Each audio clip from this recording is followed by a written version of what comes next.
Vamos falar do petróleo, já emendar na questão aí da abertura, porque a gente tem essa tensão no Oriente Médio, né? E pelo menos por enquanto, você não teve uma alta do preço do petróleo, esperaram até cair um pouco o preço do petróleo essa manhã, justamente porque você teve o recado logo após o contra-ataque aí do Irã em resposta a Israel, você teve uma resposta, falou, isso daí foi simplesmente uma demonstração que a gente quis fazer por causa do ataque que vocês fizeram na embaixada iraniana na Síria.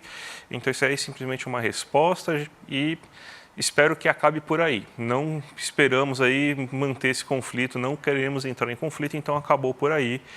E você teve negociações na ONU que não saíram muita coisa, então os mercados estão acreditando nesse momento que vai acabar por aí. O problema é que nem eu falei, resoluções da ONU não chegaram a lugar nenhum por enquanto. A gente sabe que o histórico de Israel é não querer seguir muito resoluções da ONU, eles não estão ligando muito para isso.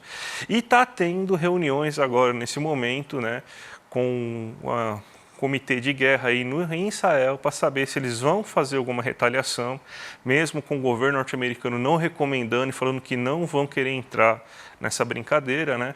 Então, ainda existe potencial para a elevação no preço do petróleo. Mas isso daí está afetando alguma coisa os mercados, Débora, por enquanto? Por enquanto, o petróleo está arrefecendo, porque essa expectativa ela veio muito na sexta-feira. Então, quando a gente tem, né, o ataque lá em Damasco, a gente começa a ter, como eu falei, aquela indefinição se ia ter um contra-ataque mesmo por parte do Irã. E o Irã é uma preocupação há muito tempo, né? Quando começaram ali os conflitos na região do Oriente Médio, a participação ou não, o envolvimento ou não do Irã era algo que causava bastante tensão justamente por conta da produção de petróleo que é feita lá. Né? Então, o mercado, eles daí, de uma forma geral, né, não só o mercado, mas os países, de uma forma geral, estavam muito preocupados com essa possível escalada do Irã e envolvimento do Irã. E até agora a gente não tem uma declaração de guerra entre os países, não tem aí essa possível escalada tá contida nessa manhã, mas na sexta-feira ela era uma grande incerteza.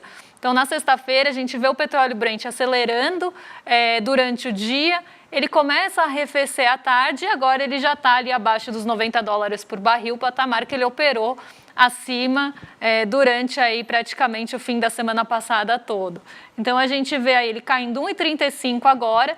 Então, ele tem aí uma queda nos seus preços, está sendo negociado a $88 até o momento, e isso está também puxando para baixo o nosso Ibovespa por conta aí de sensibilidade a commodities. Na sexta-feira, a gente teve um movimento de indefinição muito grande.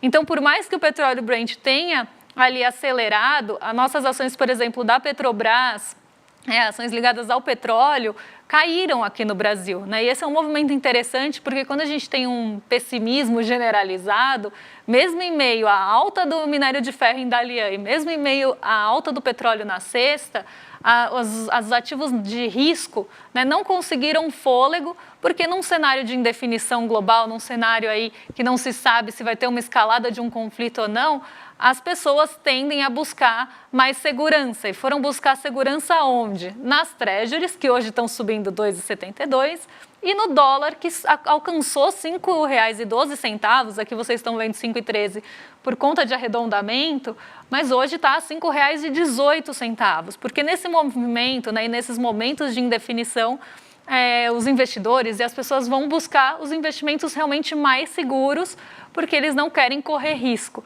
E aí, mesmo no meio da alta do preço das commodities, esse sentimento de aversão a risco tomou conta na sexta-feira e as ações caíram em bloco.